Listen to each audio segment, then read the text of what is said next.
अस्सलाम वालेकुम दोस्तों, आज की वीडियो में हम बात करेंगे कि हम बआसानी किस तरह से 5 लाख रुपया पर मंथ कमा सकते हैं।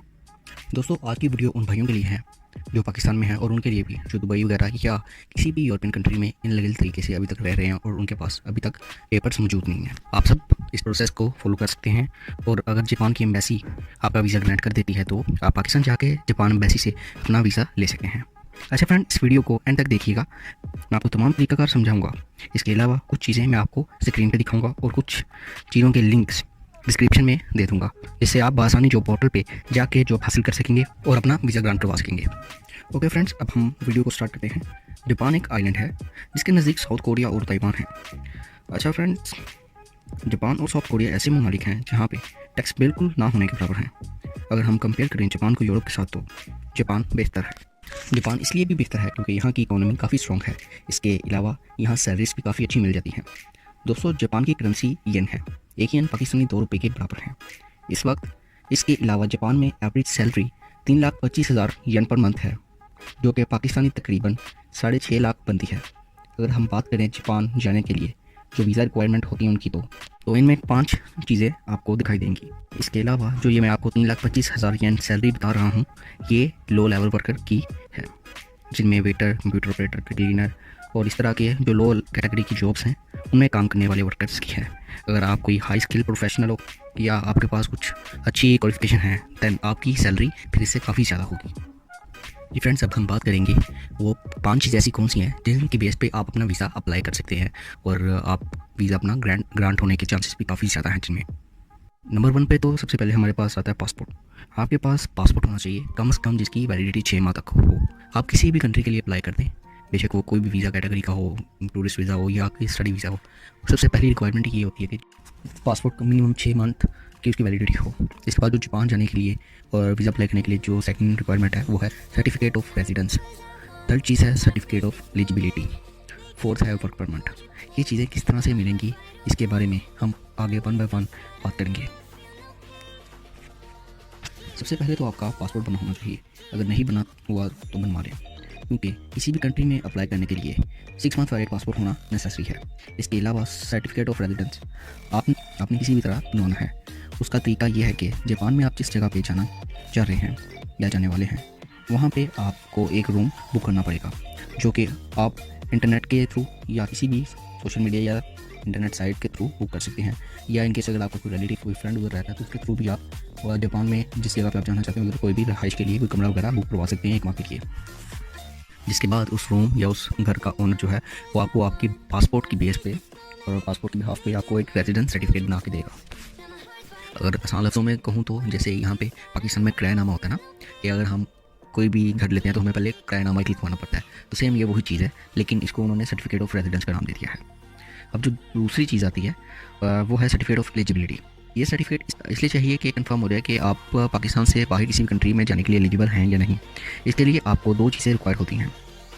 पहली जो चीज़ है वो है पुलिस क्लियरेंस सर्टिफिकेट और जो दूसरी है वो है फिजिकल फिटनेस सर्टिफिकेट टेस्ट।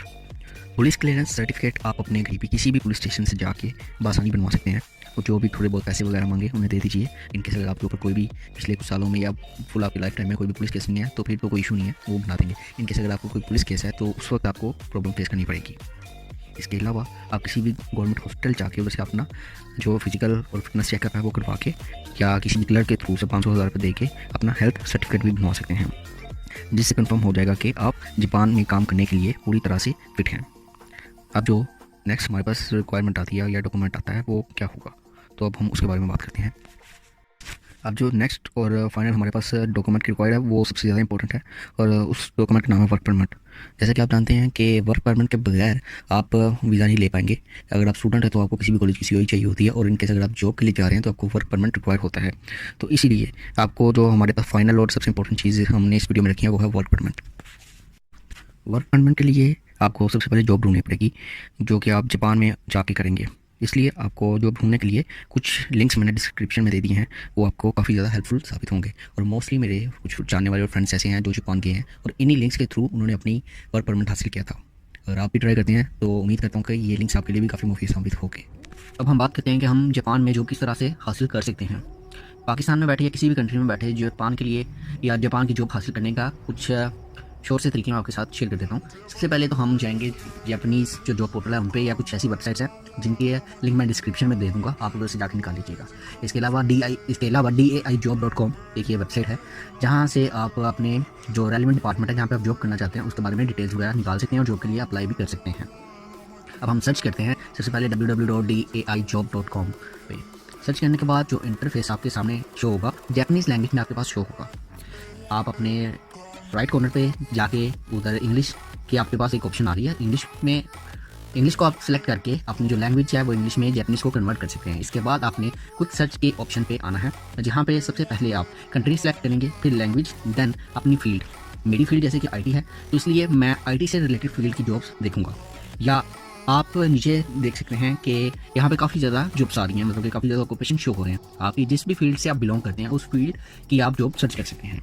इसके अलावा इनकेस अगर आपने जिस फील्ड में आप अप्लाई कर रहे हैं उस फील्ड का अगर आपके पास कोई शॉर्ट कोर्स या डिप्लोमा है तो ये आपके लिए बहुत ज़्यादा प्लस पॉइंट होगा, क्योंकि इसकी बेस पे भी आपकी सिलेक्शन हो सकती है। इसके अलावा ये बात मैं आपको कंफर्म कर दूं और क्लियर करना चाहूँगा कि ये जो अभी वेबसाइट डिस्क्रिप्शन में दी गई है ये किसी एजेंट की नहीं है, बल्कि ये ऑफिशियल गवर्नमेंट जापानीज़ गवर्नमेंट से प्रूफ वेबसाइट है। यहाँ से लाखों लोग डेली रूटीन पे जॉब्स वगैरह सर्च करते हैं, बेशक वो किसी भी कंट्री से हैं। इवन के जापानीज़ लोग भी इन ही वेबसाइट से मोस्टली जॉब सर्च करते हैं। यहाँ से अपनी रेलिवेंट जॉब सेलेक्ट करने के बाद जो भी आपको लगे कि ये जो रिक्वायरमेंट है ये जॉब की ये आपकी रिक्वायरमेंट से मिलती जुलती हैं तो उसमें आप ज़रूर अप्लाई कीजिएगा। अप्लाई करने के बाद जो जॉब का ओनर होगा वो आपके डॉक्यूमेंट्स सारे वेरीफाई करेगा, एक दफ़ा वो मैच करेगा कि ये जो आपके डॉक्यूमेंट्स आपने उसे डिलीवर करवाए हैं या जो भी आपने सॉफ्ट में अपलोड किए हैं वो उसकी फील्ड से रिलेटेड है या नहीं। इनकेस अगर रिलेटेड होगा तो मैक्सिमम चांसेस हैं कि वो आपको इंटरव्यू के लिए कॉल करेगा। मोस्टली इंटरव्यू स्काइप पे होता है। इनकेस अगर जूम पे या कोई और वेबसाइट पे उसने लेना होगा तो वो पहले आपको इन्फॉर्म कर देगा कि इस वेबसाइट पे या इस एप्लीकेशन पे हम आपका इंटरव्यू लेंगे। देन आप उस वेबसाइट को अपने सिस्टम में या मोबाइल पर इंस्टॉल कर लीजिएगा। इंटरव्यू क्लियर होने के बाद जैसे आप सिलेक्ट हो जाते हैं फिर आपके जो जॉब ऑनर होगा वो आपको जो एक ऑफर लेटर आपको सेंड करेगा, जिसको आप अच्छी तरह से रीड आउट कर लीजिए, क्योंकि आपके पास तकरीबन 10 से 15 दिन का टाइम होता है। उसमें आप अच्छी तरीके से रीड आउट कर लेंगे वो आपको मंथली पैकेज का दे रहा है, वो अकोमोडेशन दे रहा है या नहीं दे रहा है, ट्रांसपोर्ट और फूड में से कुछ दे रहा है या नहीं दे रहा है, क्योंकि हर जो जॉब कैटेगरी है उनकी अलग अलग रिक्वायरमेंट होती है और वो इसी तरह अलग अलग तरह से आपको फैसिलिटेट करते हैं। ये सब चीज़ें देखने के बाद आपने फिर विदिन 10 डेज़ अपने जो जॉब ओनर होगा उसको रिप्लाई करना है कि हाँ भी आप सेटिस्फाई हैं इस लेटर से और आप उनकी कंपनी में जॉब कर सकते हैं। देन वो विदिन सम डेज़ आपको जो आपका वर्क परमिट है वो अलाउ करवा देगा और आपको सेंड भी कर देगा बाई ईमेल, जिसके बाद आपने अपने तमाम documents, eligibility certificate, residence certificate, passport, अगर आपके पास 6 माह या साल पुरानी बैंक स्टेटमेंट है तो स्टेटमेंट नहीं है तो स्टेटमेंट की इतनी कोई खास ज़रूरत नहीं है। ये तमाम डॉक्यूमेंट के साथ वीज़े के लिए अप्लाई करना है, जो कि आप इस्लामाबाद जापान की जो एम्बेसी है उसमें जाकर अप्लाई कर सकते हैं। इसके अलावा आप VSS ग्लोबल के ज़रिए भी अपने डॉक्यूमेंट्स जमा करवा सकते हैं, जिसके बाद 6 से 9 हफ्ते में जो है आपको जवाब आ जाएगा कि आपका जो वीज़ा है वो ग्रांट हुआ है कि नहीं। मोस्टली 90% चांसेस होते हैं कि आपका वीज़ा ग्रांट हो जाता है और आपको भी चाहिए कि आप इसी तरीके को फॉलो करते हुए अपना एक दफ़ा चांस ज़रूर लें, एक दफ़ा अप्लाई ज़रूर करें, क्योंकि अप्लाई करने के कोई भी पैसे नहीं है, पैसे जैसे आपकी वीज़ा फीस होती है, क्योंकि जब तक आपका वर्क परमिट नहीं आता तब तक तो आपके लिए फ्री है। एक दफ़ा जॉब के लिए एक रिस्क है वो आप ले सकते हैं। तो मैं तो आपको रेकमेंड करूंगा कि कम से कम एक दफ़ा आप भी ट्राई करें, क्योंकि वर्क परमिट और जॉब अप्लाई करने के किसी किस्म के कोई भी चार्जेस नहीं है, बिल्कुल फ्री ऑफ कॉस्ट है। तो जैसे ही अगर इनकेस आपका वर्क परमिट आ जाता है देन आपके काफ़ी ज़्यादा चांसेस हो जाते हैं कि आपको इजीली जापान का वीज़ा मिल जाएगा, ठीक है। और वर्क परमिट के बाद आपको कुछ चार्जेस होते हैं जो वीज़ा फ़ी पे करनी होती है, ज़्यादा आपका इतना कोई एक्सपेंस नहीं होगा। तो ये आपके लिए बहुत ही एक अच्छी अपॉर्चुनिटी हो सकती है इनकेस अगर आप किसी भी फॉरेन कंट्री जाके पैसे कमाना चाहते हैं। तो अब आप प्लीज़ कमेंट में ज़रूर बताइएगा कि आपको आज की वीडियो कैसी लगी, और इनकेस अगर आपके पास जापान से रिलेटेड कुछ और भी इन्फॉर्मेशन है या कोई लेटेस्ट इन्फॉर्मेशन है तो वो कमेंट में ज़रूर मेंशन कीजिएगा, ताकि वीडियो देखने वालों को इससे बेनिफिट मिल सके। अपना ख्याल रखिएगा। अल्लाह हाफिज़।